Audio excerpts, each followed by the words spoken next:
Então vamos lá. Pai de amor e bondade, Jesus Mestre querido, nós te agradecemos por mais esse dia de vida.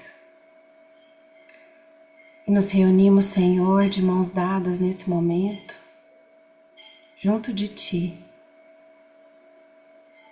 felizes por estarmos juntos em Teu nome, gratos pela vida.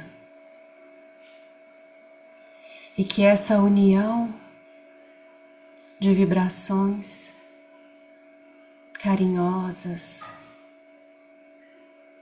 serenas,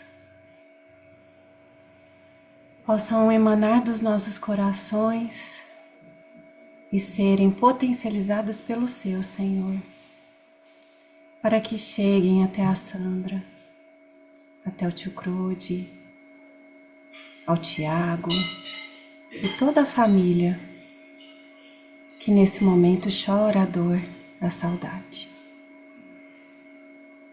Consola os corações, Mestre Jesus. Ampara os caídos.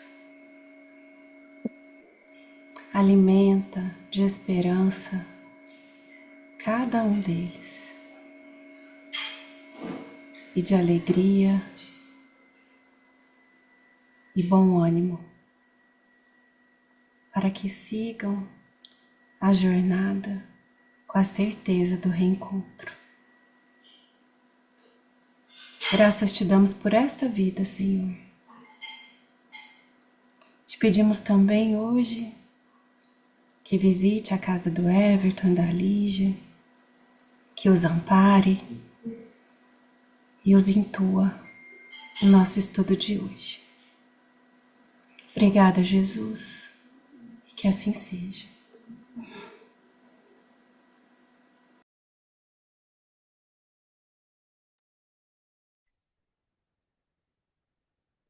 Obrigado, Claudinha. Lembrei, esqueci da Hebe aqui. Perdão, viu, Hebe? Desculpa. Boa noite, não tem nada. Boa noite. Bom, é,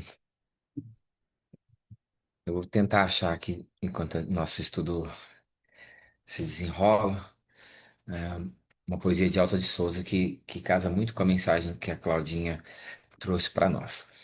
É, nós estamos estudando, vocês se lembram, nós começamos o fim da primeira parte do Evangelho de Lucas, que é o capítulo 9. As meninas fizeram o versículo 1, né? E a gente se propôs a fazer o versículo 2 e 3.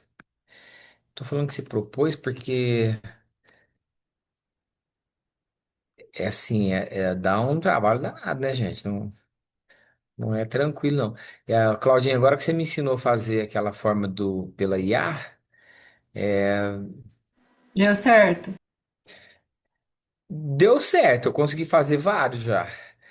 Mas ele não faz assim tudo certinho, não. A gente tem que ficar conferindo ele, né? Ah, sim, talvez você quer demais, né? Ele adianta. Você Que tem que é, que, você tem que ensinar ele a fazer direitinho. Você não é, ensinou, Isso, é? ele poupa um tempo aí, já dá uma adiantada. é, Você tá, vai sim. incomodar quem tá vendo. Tá. Sim, Deixa eu ver aqui. ele é, ele é inteligente, mas ele não é espiritualizado. Então a gente tem que ficar corrigindo ele. Vou compartilhar aqui. Evangeliza ela, velho. Ah, se eu evangelizar eu, já tá bom demais, já. Eu consegui. Bom, tá aqui no comecinho só para dar uma ambientizada aqui, também a Érica tá conosco pela primeira vez, né? Então vou lembrar o, o texto que a gente está vendo. Eu falei da estrutura clássica, né? Da divisão do. Não, mas já estamos na frente. Não sei porque tá assim. Bom, mas os versículos estudados são esses. Ele os enviou para proclamar o reino de Deus e curar os enfermos. E disse-lhes: Nada leveis para o caminho, nem cajado, nem alforje, nem pão, nem prata, nem tenho duas túnicas. Então a gente viu um pouquinho mais a respeito do que era o cajado, o alforje, diferenciou do bordão, prata e ouro, nesse aí tá fácil da gente entender. E, e depois a gente começou a se voltar para o sentido de os enviou, né? E para proclamar. Bom, então nós estamos nisso. A gente relembrou que lá no capítulo 6 a gente tinha visto a escolha dos discípulos, que Jesus sobe ao monte, né? E aí a partir dali ele, ele vai escolher os 12, depois ele se põe a caminhar com Cristo. A gente viu algumas indicações, né, dos espíritos é, naquilo que tradicionalmente, até hoje nos meios evangélicos, se fala na presença do Espírito Santo. Esse Espírito Santo, ele tem mais de um significado para nós. No sentido mais assim, acessível, mais simples, a gente toma como referência uma nota de Emmanuel no livro Paulo e Estevão, que ele diz assim: ninguém deve ignorar que por Espírito Santo deve-se entender a falange de espíritos responsáveis pela governança do globo, auxiliando o Cristo. Falamos disso aqui. Se alguém tiver alguma dúvida, pode me interromper. Isso aqui a gente falou também, falamos do que é o significado do apóstolo, né? Daquele apostolém, que é enviado, mas em nome do outro, né? Representa exatamente o que o outro, a mensagem que o outro tem para falar, como se fosse, nos dias de hoje, a figura do mandatário, né? Aquele que representa a pessoa, que o nomeou. Falamos das curas de Paulo. Isso aqui eu quero falar uma coisinha. Ontem à noite, meu grupo mediúnico da sexta-feira, a mamãe está aqui, alguns companheiros aqui, nós fomos conhecer o trabalho do Zé Tadeu, lá em Araxá. Araxá. É um trabalho que eu nunca tinha visto um trabalho assim nas reuniões que eu fui para todo lado, assim, é muito diferente. É um salão muito grande, muito, muito grande. Cabe umas 500 pessoas, 400 e tantas pessoas sentadas. As luzes, assim, quase sem luz, quase apagado. Depois, uma luz só nele. É um trabalho bem espiritualizado, ou Espiritual. espiritual, né? Porque espiritualizado todos tendem a ser, ou pretendem ser. Everton, continua de chão batido lá? Tá assim, ou eles Eles mudaram? cimentaram agora. Não, Ah, tá. cimentaram, Hum. trocaram as janelas. Eu acho que houve Ah, uma tá. exigência da vigilância sanitária, É, mas é muito simples mesmo, muito porque quando eu simples. fui era chão batido, assim, era uma sensação, assim, bem gostosa também, de refrescor e de simplicidade, que a gente remete à simplicidade, né? É, dura mais ou menos uma hora a reunião, tem música, é, é muito diferente, é muito diferente. Mas no final, é, a gente tava, como a gente chegou muito cedo, foi de Franca, né? Então a reunião começa às 8, a gente chegou lá às 7. A gente ficou na primeira fileira. E nessa primeira fileira, o próprio Zé Tadeu veio dar o passe. É um passe demorado. Demorado até. É um passe que eu nunca tinha visto, Bruno. Que é um passe massagem. Que ele além de apertar assim a cabeça da gente, ele dá o passo por trás, né? Depois ele faz uma massagem aqui. Mas o que me chamou muita atenção foi que a minha mãe está tomando uma medicação, né? Então, isso altera muito o trato intestinal dela. E eu estava ouvindo a barriga dela roncar, né? Pra gente dizer assim, né? E quando houve o passe, gente, mas parou na hora. Na hora. E a dona Meire, que é nossa companheira aqui também. Ô, mãe, se eu contar mentira, a senhora me desmente aí, tá? A dona Meire, que é nossa companheira aqui também, e tem uma mediunidade latente, né? Não desenvolvida, mas muito latente. Ela disse que ela foi até a casa do irmão, que tá muito doente, assim, tá muito fraquinho, né, e tal. Então, é engraçado, porque é uma reunião assim, que dependendo do estado de ânimo que você esteja, você dorme, porque é uma fala melíflua, as luzes bem apagadinhas, né, um tempo, aquelas músicas bem tranquilas, mas dependendo do estado de espírito da pessoa, há uma possibilidade de cura. Aqui nós já tivemos alguns relatos, né? A gente já contou aqui algumas vezes dessas vivências, né? Alguns de nós envolvidos, né? Mas ontem me chamou a atenção porque foi muito assim, muito instantâneo, né? Muito instantâneo. Passou na hora e não voltou até agora. Estava me sentindo muito mal. Alguém falou mais alguma coisa? A Gi falou alguma coisa? Bom, então assim, e isso entre os discípulos, gente, entre os apóstolos, né? Foi muito comum.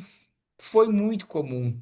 Eu estou no finalzinho da releitura de Paulo e Estevão e vejo aqui que eles saíam de Antioquia e no caminho eles iam curando um mundo de gente. Um mundo de gente.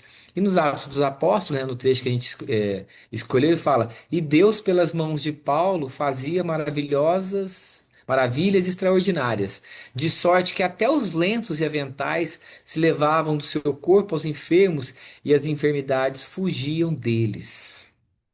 Então, aqui não sei se e os espíritos malignos saindo. Não sei se dá para entender a dinâmica, mas a pessoa não podia ir até Paulo. Então, alguém ia em nome, como um mandatário, né? Como um apóstolo, ia até Paulo com lenços e aventais, e esses instrumentos que eram, na linguagem hoje a gente pode falar, eram magnetizados, né? Fluidificados e serviam como é, Um veículo da um cura. veículo, isso, um veículo. Mais à frente a gente fala um pouquinho mais dessas ocorrências em tempos mais Até hoje, em modernos. algumas regiões se usa isso. E dá para benzer. É, a gente usa sempre o copo d'água, né? Que os espíritos nos ensinam, que é a matéria mais fácil de receber a fluidificação da ação do nosso pensamento. Conta-se, por exemplo, falando nisso, sem me alongar muito, que Dona Meca, mãe de Eurípides Barçanufo, a água que ela fluidificava, que ela pegava e entregava para a pessoa, a água ficava até esbranquiçada, leitosa. Deitada. Então, quer dizer, né, ali uma mediunidade presente, a ascensão moral, né, de um espírito que é mãe de Eurípides Barçanufo. Bom, beleza. Aí falamos de quem sucede os apóstolos. Depois a gente foi aqui na escolha deles e a gente fez o evangelho e parou aqui. Ó, nossa, que demora, hein? Só para voltar onde a gente tinha parado. Desculpa, mas acho que era importante a gente ver. Bom, aí a gente está falando aqui, ó, nesse evangelho, está dizendo assim, é, é o evangelho nos dizendo que não há meios de alguém ficar impossibilitado, em outras palavras, impossibilitado de fazer o bem. Não há meios de uma pessoa falar, eu não tenho nada para dar de mim, porque só o pensamento dela, só a vibração já é muita coisa. E aí, na esteira disso, vem o conselho, Ouvir. ouvir, o silenciar. Quantas vezes a gente falou, Claudinha sussurrou aí, e não ouvi. Uma prece. Uma prece. Vou dar um testemunho aqui de um cara fantástico, que eu sou fã, que está aqui entre nós, que é o Flamas. Se você contar alguma coisa ruim de alguém pro Flamas, você, vamos dizer, você fica no vácuo, porque ele não ecoa aquilo, ele não deixa ressoar. Então, é o silêncio, né? Se a gente pode fazer o nada, o mal sem fazer nada, o bem também. O bem também dá para fazer o bem sem fazer nada. É só não propagar, né? Só não deixar que aquilo siga à frente. Bom, eu não sei, não tenho certeza se a gente leu essa parte, eu acho que leu. Mas eu vou passar por um pedacinho de uma obra espetacular chamada Quando Voltar a Primavera. E nesse livro, eu peguei um trechinho que eu acho que casa muito com isso que a gente está lendo aqui, que a gente está estudando. Ele diz assim, ó, falando dos emissários do Cristo, dos apóstolos do Cristo no decorrer dos tempos. Sucedem-se os tempos e os ceareiros. Não obstante poucos surgem e renascem. Pausa aqui. Para e quem não leu ainda está em falta, para quem leu, por exemplo, o Boa Nova, vai se lembrar lá dos 500 da Galileia, que é um compromisso dos espíritos é, com Cristo, porque os 12, eles falam que os 12 vieram de 70, né? Mas que havia um grupo maior, de 500. E Humberto de Campos, no livro, ele diz que esses 500 se compromissaram com Cristo e encarnaram e reencarnaram no decorrer dos séculos para levar o evangelho onde fosse necessário. Então a gente vê biografias de gente assim, gente, mas é uma coisa assim muito acima. Quando eu fui na Itália pela primeira vez e conheci a história daquela da padroeira da Itália, em Siena, são dois padroeiros na Itália, Francisco de Assis e, e, e ela, que agora não me lembro o nome. Mas assim, foi um espírito que eles estavam lá no século 14, 13, ela estava 1000 anos à frente.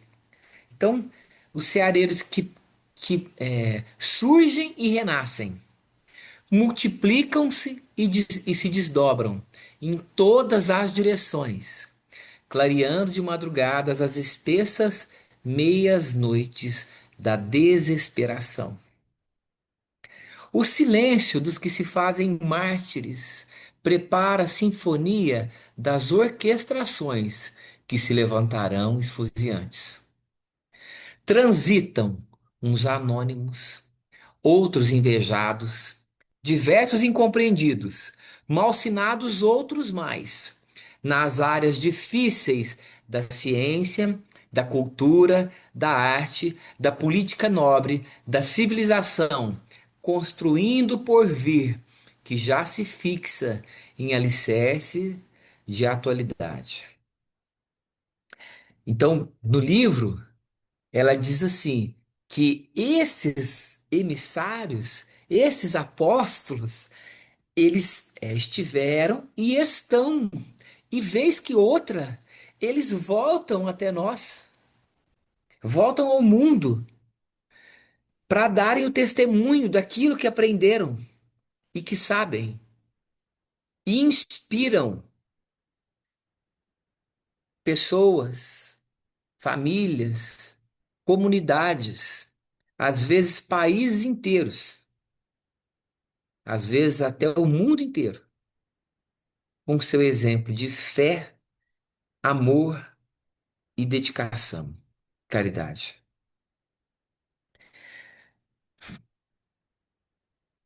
E eu achei um relato que me tocou muito, e vou fazer a contragosto da minha mulher, que eu não gosto de desobedecer, mas vou desobedecer, de um, não, acho que não um apóstolo, mas de um desses mensageiros divinos.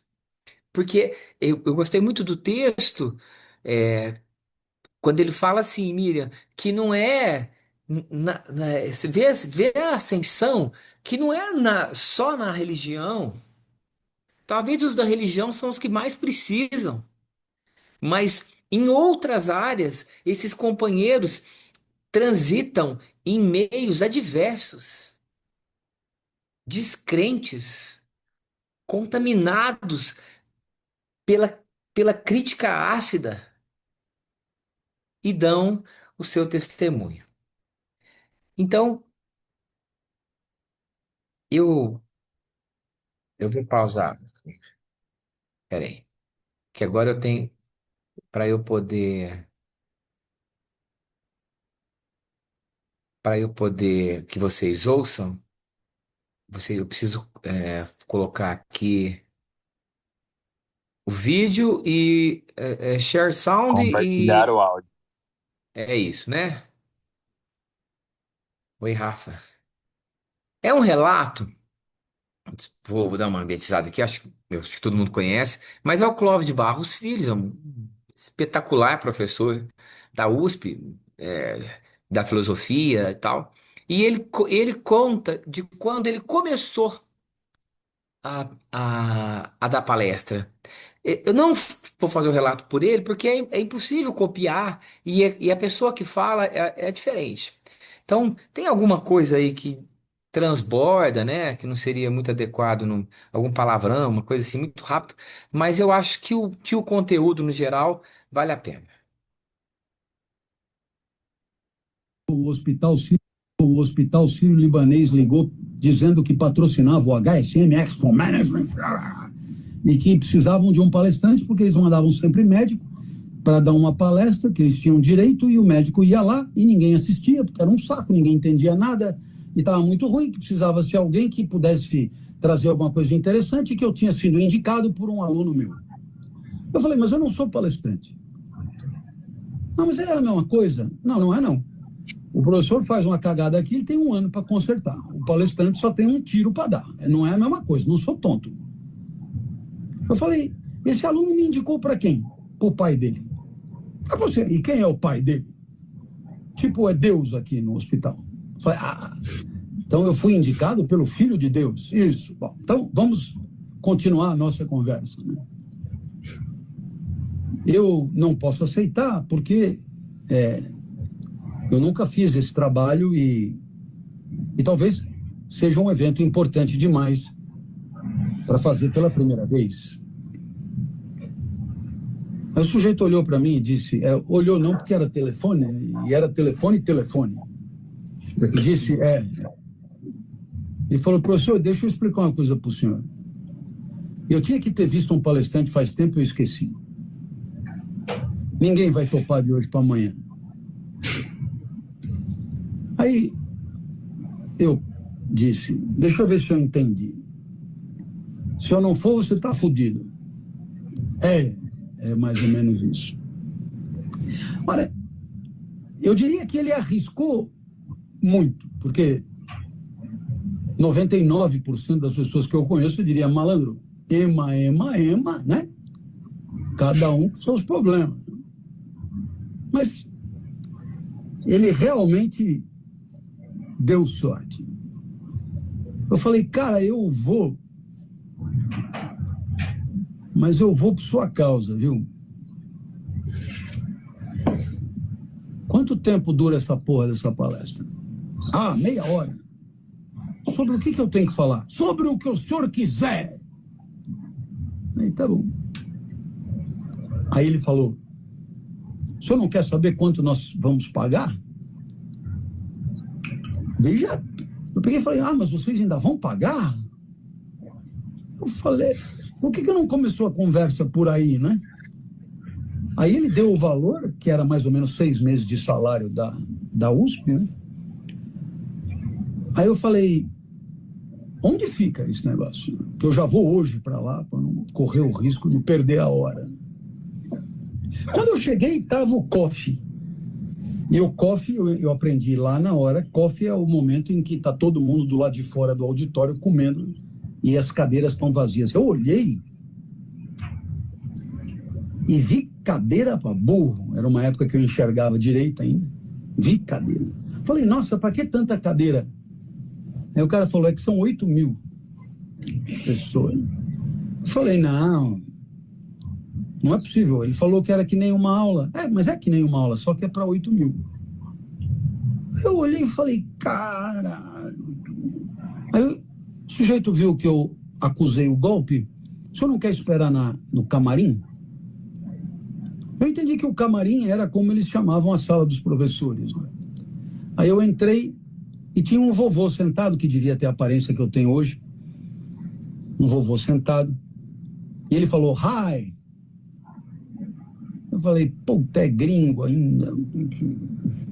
Tinha que conversar com o gringo em inglês. Aí ele perguntou para mim, who are you? Fiquei feliz. Essa primeira pergunta eu entendi. Cultura inglesa básico 1. Who are you? Eu falei, I am Clovis. O cara olhou para mim, procurou no programa. What are you gonna talk about? Aí eu falei, ethics. Ele, uau. Achei até uma ponta de ironia. Falei, por que uau? Ele falou, se 8.000 pessoas vieram você ouvir falar sobre ética, que é um assunto que mais ou menos todo mundo sabe do que se trata, é porque você deve ter revelações incríveis, bombásticas para fazer. Aí que eu me dei conta que o que eu tinha para dizer era de uma obviedade absoluta, tipo 10 mandamentos, não furte, não sei, aquela coisa óbvia, né? Aí eu falei, não, deixa eu explicar, eu não sou nem o palestrante, eu estou aqui quebrando galho pro cara lá do hospital, não tem nada a ver com isso. Aí ele falou, eu conheço gente como você deve ser, you must be an outstanding speaker, você deve ser um palestrante extraordinário. Eu falei, não, nem palestrante eu sou, nem speaker, muito menos outstanding. Estou tentando te explicar, estou aqui quebrando galho pro cara. E ele falou, eu sei gente como você, como é. Aí eu me aborreci, me sentei, mas a minha mãe me deu educação. Ele tinha perguntado, eu tinha que perguntar também. Perguntei, e você? Ele falou, eu vim falar de matemática. Falei, bacana. Mas a minha matemática é aplicada às pessoas. Falei, bacana. Ele falou, eu vim apresentar minha teoria. Aí foi a minha vez de dar uma risadinha. Você tem até uma teoria? Aí ele olhou para mim e disse, depois que eu ganhei o prêmio Nobel, ela ficou muito conhecida. Eu sabia, eu tinha certeza que o Faustão ia entrar, sabe? Porque era uma grande armação. Né? Aí eu peguei e falei, Nobel Prize. Ele, mas qual é a sua teoria? Teoria dos jogos. A teoria dos jogos não é daquele matemático biruta do filme Uma Mente Brilhante, John Nash? Aí ele abaixou o zíper e tirou o crachá. Nash. Mentira. Aí eu olhei, ele pegou e falou, aquele era um ator. Eu falei, eu supus, mas ele encena muito bem, eu sou tão doido quanto ele mesmo. Eu falei, aí ele falou, eu quero muito assistir a sua palestra. Eu falei, não, you stay here, man. Que tem coxinha, croquete, se diverte aí. Aí me chamaram. Ele falou, faz um H lá que eu vou dar a volta. Aí eu assumi o púlpito. 8.000 pessoas. Eu não enxergava nada, mas vi uma figura correndo passos miudinhos e se sentando na minha frente. Aí ele botou o auricular de tradução e fez assim para mim. Aí eu pensei, o prêmio Nobel saiu correndo para me ouvir. Tem 8.000 pessoas aí. Eu só tenho 2 saídas possíveis. Ou eu saio daqui correndo agora, todo cagado, que era o mais normal, ou eu morro atirando. Eu lembrei do meu pai. que invariavelmente se referia a mim como seu bosta. Aí eu pensei, meu pai já tinha morrido na época. Mas eu lembrei dele, eu lembrava dele sempre. Eu falei, eu não tenho outro, eu tenho que morrer atirando. Eu dei uma palestra enlouquecida, você não tem noção. Eu ia, voltava, deitava, gritava, contei 1 ano de piada em meia hora. Conceito, exemplo. E aí acabou o meu tempo e eu falei, eles querem que eu pare de falar. Aí todo mundo, continua, continua. E aí eu, fuck you, man, I'm gonna continue. Pau, pau, pau, pau. Quando terminou, os 8.000 levantaram. Aí eu olhei para ele, ele jogou o auricular no chão e não é que ele aplaudia como os outros, ele fazia assim, ó. Caramba. Como se o time dele tivesse ganho. Aí ele deu a palestra dele, eu fiquei esperando ele terminar. Quando chegou no final, ele estava ali se arrumando para ir embora, eu bati no... Falei, queria fazer uma pergunta para você. Pô, você está aqui no camarim, chega um Zé Ruela, assim, anônimo, desconhecido. Você tinha todo o direito, pelo menos, de me ignorar, mas eu mesmo já fui tripudiado por gente que não vale uma canela sua. E, no entanto, você fez de tudo para me pôr para cima. Foi até assistir a minha palestra. Qual é a sua? Por que você fez isso? Ele pegou e falou, olha, eu passei muito tempo da minha vida buscando o meu próprio reconhecimento. E como você deve perceber, eu obtive todo o reconhecimento. Não tem para onde ir mais. Só que não preencheu a minha alma. E eu comecei a perceber que preenchia muito mais a minha alma quando eu servia de trampolim para os outros. Quando eu ajudava, quando eu estendia a mão, quando eu... E aí, quando você entrou, eu vi que você estava desfigurado, com a alma esvaziada. Eu não conhecia você, não, mas eu resolvi apostar. E como você pôde perceber, eu sempre tenho razão. You are a fucking outstanding speaker. Só estava faltando mesmo um empurrão. Eu chorava, sabe? Lembrei da minha mãe. Entendi que aquilo ali equivalia, né? Equivalia ao pedala caralho do meu pai, que sempre foi a pessoa mais importante em toda a minha vida.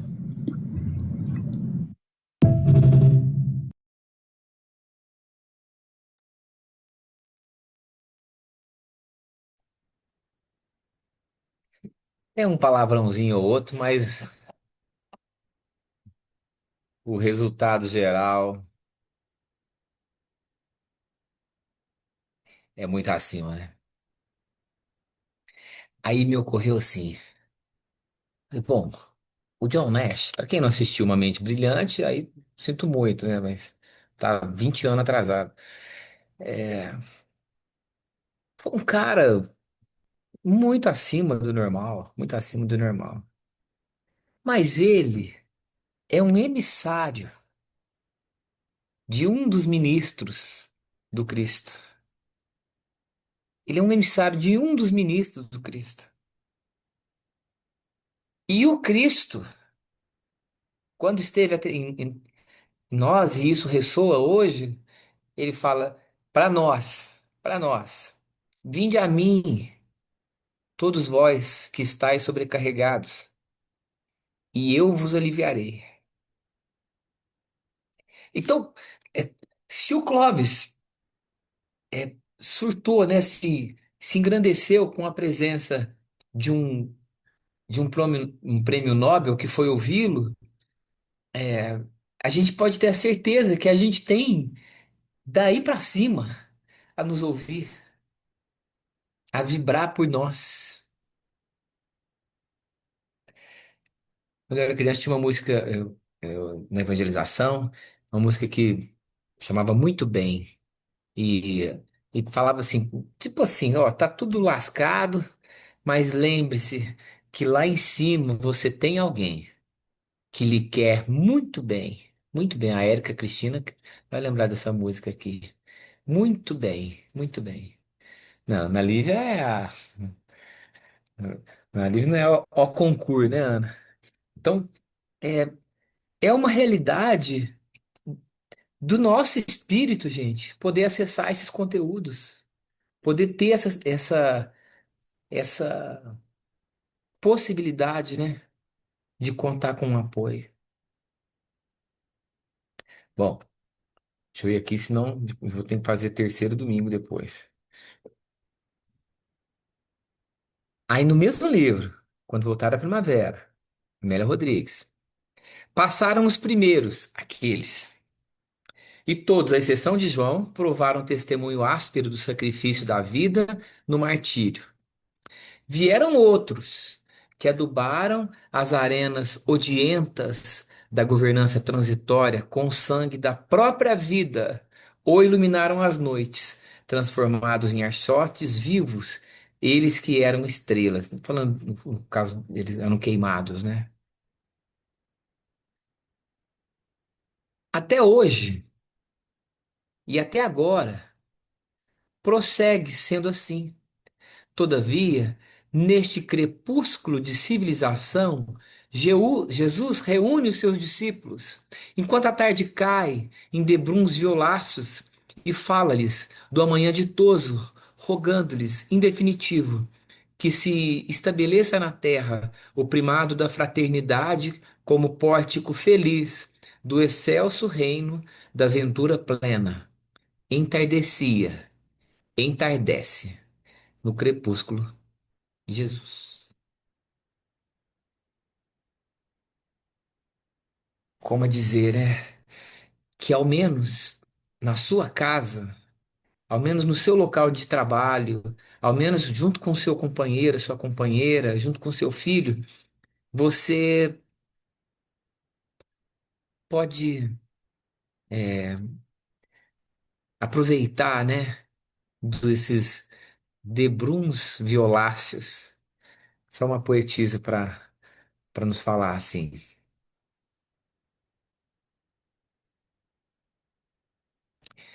E aí, vou parar aqui porque deu para ver a imagem, né? Eu queria finalizar com um testemunho desse desse espírito que teve aqui, ó, a menos de 100 quilômetros de nós.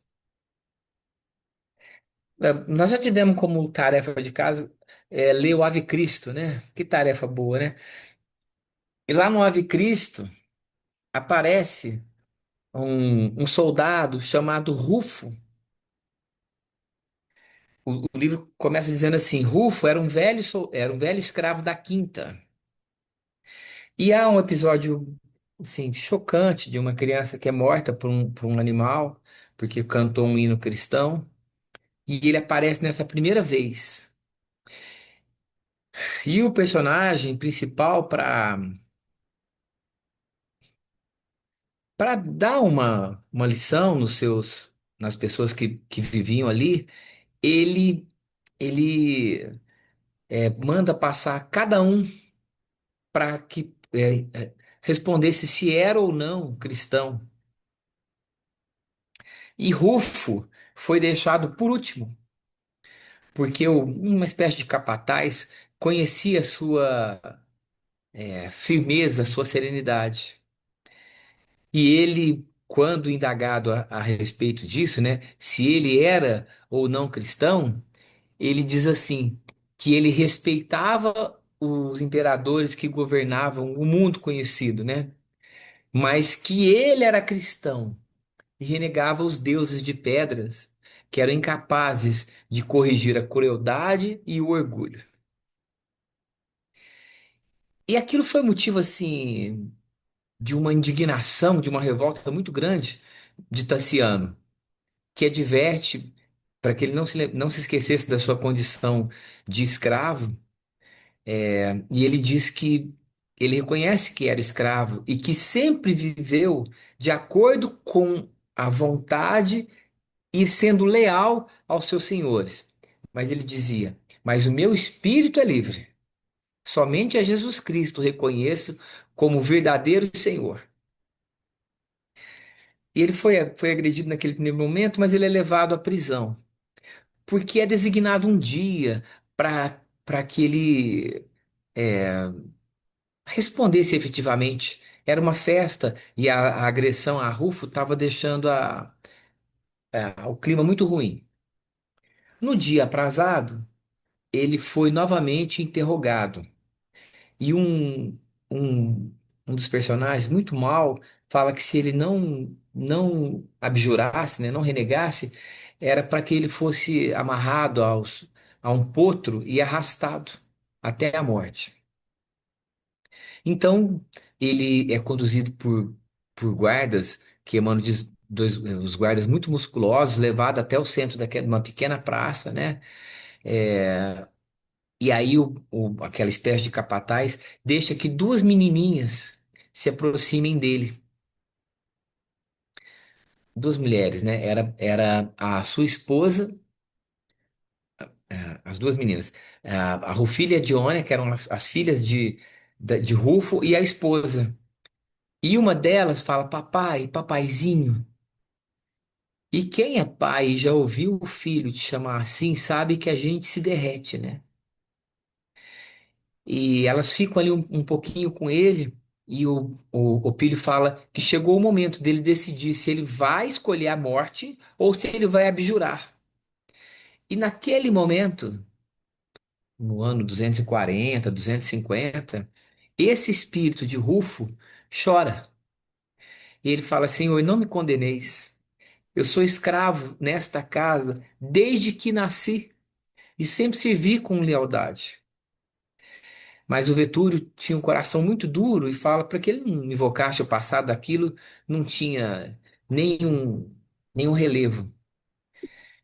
Então a menina, a pequenininha Diona, fala: O senhor vem conosco, papai?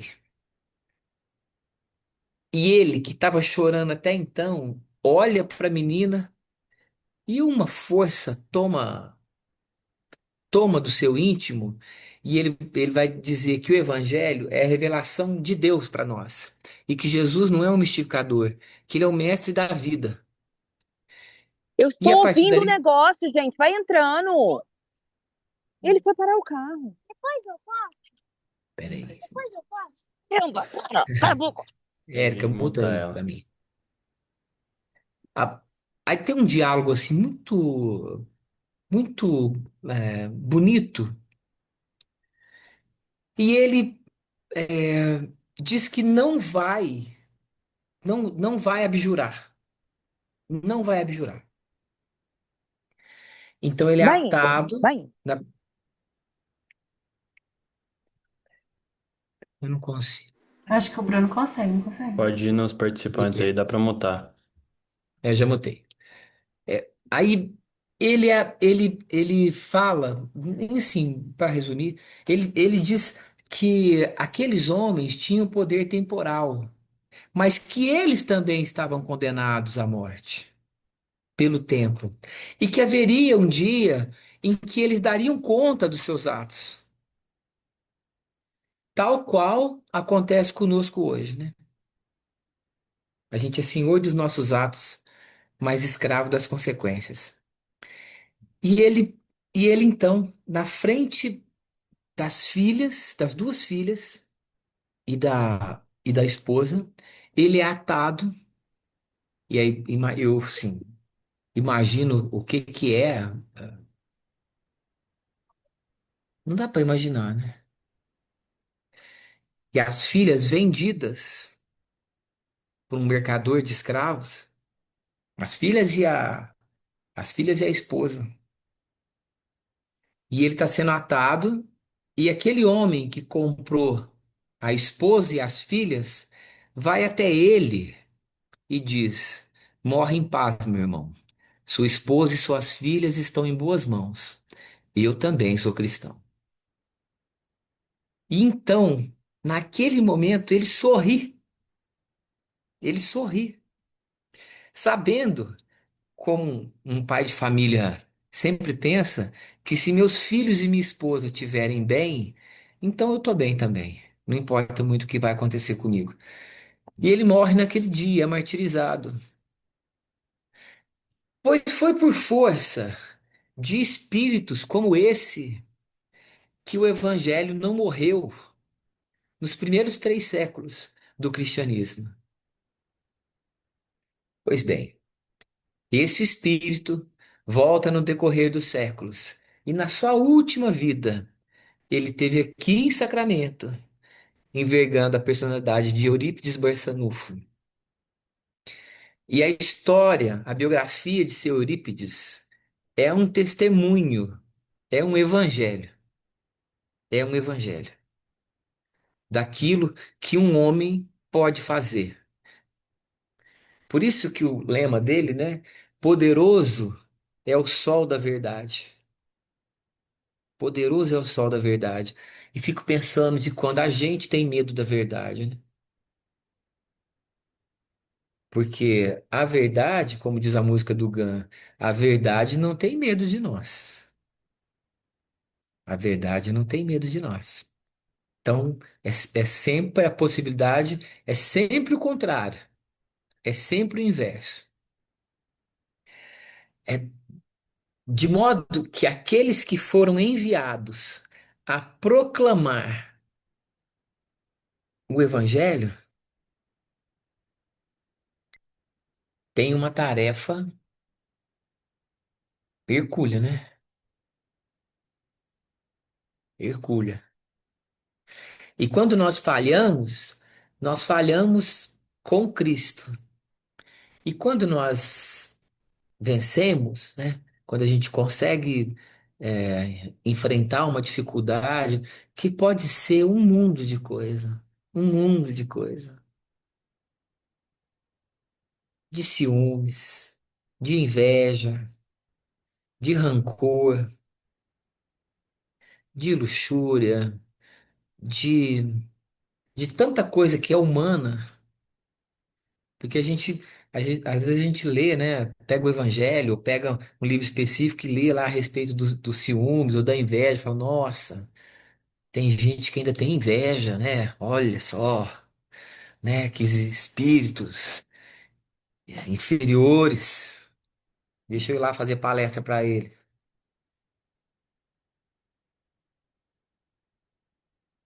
É. Então esse aí não tá nem no primeiro passo lá do 919, né? Homem, conhece de ti mesmo, né? Não tá nem ainda no pórtico do oráculo de Delfos. Ainda tá ignorando a si mesmo. Mas se a gente quiser naquilo que nos é apresentado, a gente consegue. A gente consegue. É isso. É isso aí.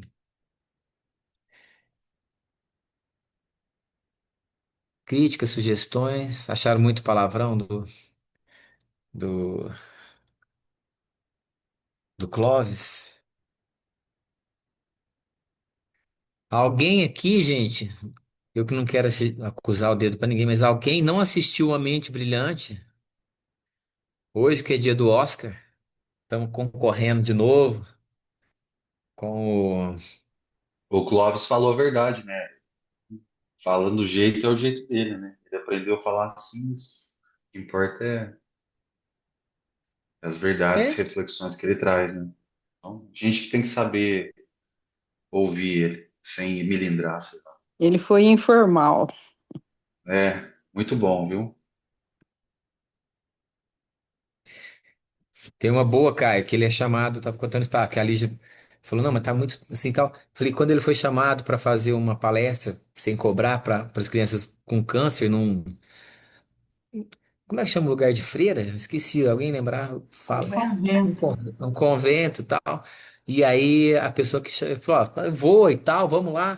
Aí a pessoa fala assim, só que eu queria que o senhor desse só uma mudadinha, se o senhor não falasse palavrão. Ele diz assim, mas deixa eu ver se eu entendi. Você quer ajudar as crianças com câncer? Você está me pedindo para fazer sem cobrar? Eu vou. Mas aí você está pedindo para que eu não seja eu na palestra que é minha. Não, se você quiser, vai ser com palavrão e tudo. E aí E a ele gente, vai. a gente vê nas palestras dele, né, nas falas dele, que ele usa muito isso, mas ele sempre remete, em algum momento da fala dele, o pai dele. E o pai dele, ele era exatamente assim, ele falava dessa forma, né? Ele fala, inclusive, de forma carinhosa, né? Mas a hora que o pai dele falava esses palavrão, ou dessa forma mais firme, é o jeito que ele aprendeu, né?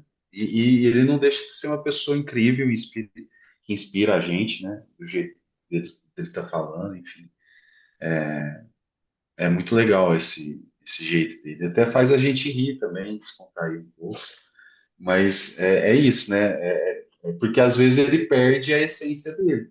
A freira estava pedindo para ele fazer uma coisa que às vezes, se ele não tiver esse palavrão, ele não vai É. conseguir ser ele, né? Tocar do jeito que ele toca a gente, né? Não sei. Mas só para ser honesto, Caio, não foi a freira que pediu, não. Foi a moça que estava contratando, pedindo para ele fazer. Porque ele disse que no terceiro palavrão que ele fala na palestra, as freiras que estavam sentadas na frente estavam chorando de rir. Né, porque, né, na verdade é um recurso ali da oratória, do jeito que vai fazer e tal. O conteúdo tem muito mais importância que a embalagem, né? No, no final é isso. É, Vai vir. oi, meu bem. O, Tá compartilhando aí para quem quiser. O Clóvis, ele faz um tempinho já, ele está fazendo uma série de estudos sobre as parábolas, né, sobre Jesus. Então, e trazendo um olhar dele, assim, né? Um olhar mais filosófico, né? Um pouco diferente do que a gente conhece, assim. Eu tenho acompanhado, é bem legal, viu? Quem quiser. Depois eu compartilho no grupo aqui. Ele fala de Jesus como um filósofo. Justo. Como filósofo.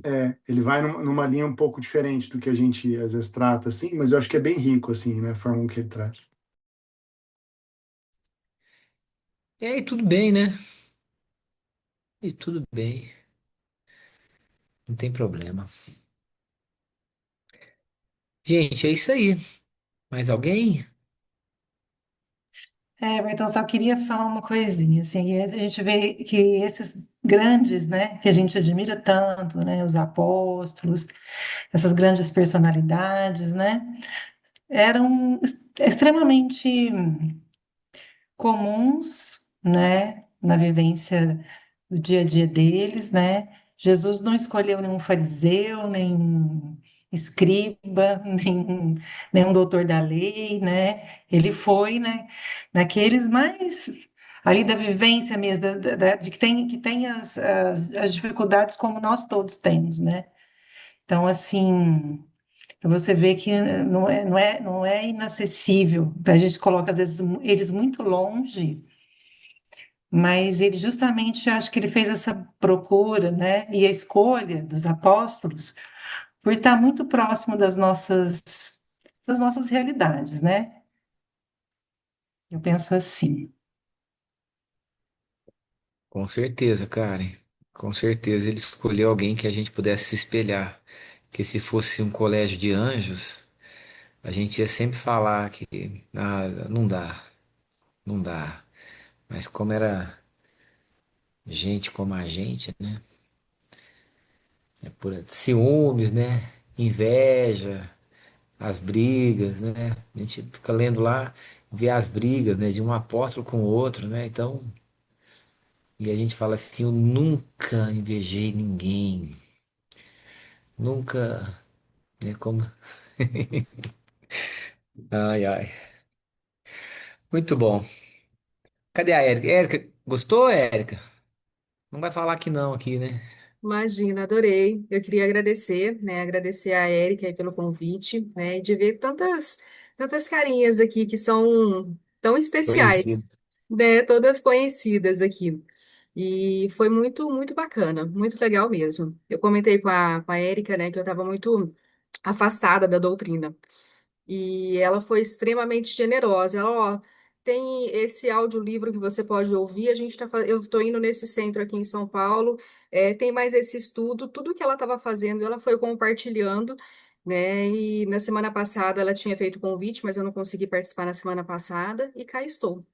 Tudo tem a hora, né? Muito obrigada mesmo, viu? De coração.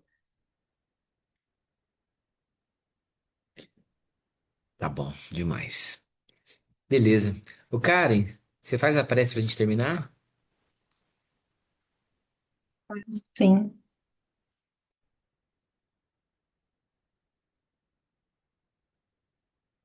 Então vamos nesse momento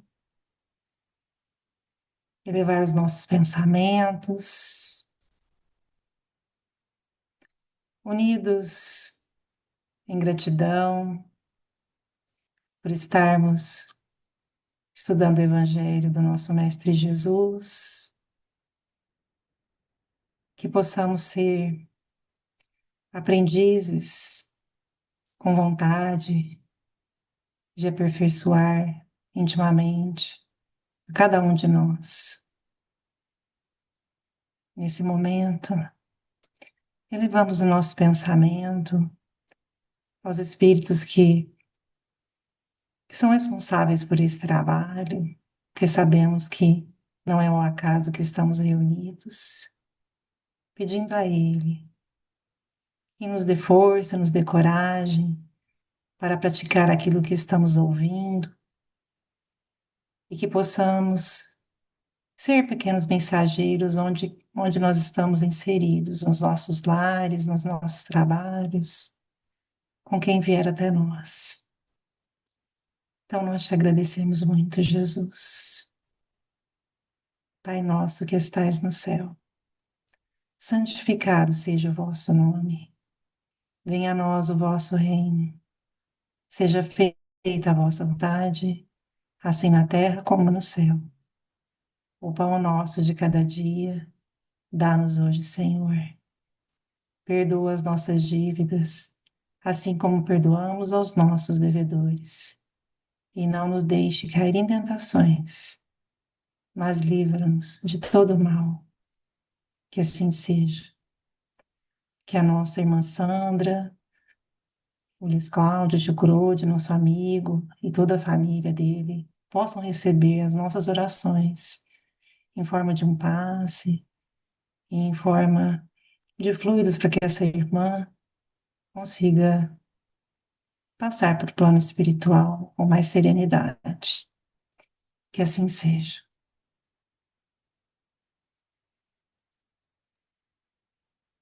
Obrigado, Karen. Obrigado, Boa noite gente. a Boa todos, semana. gente. Beijo. Valeu, Valeu. boa Boa semana. noite, boa Obrigada. semana.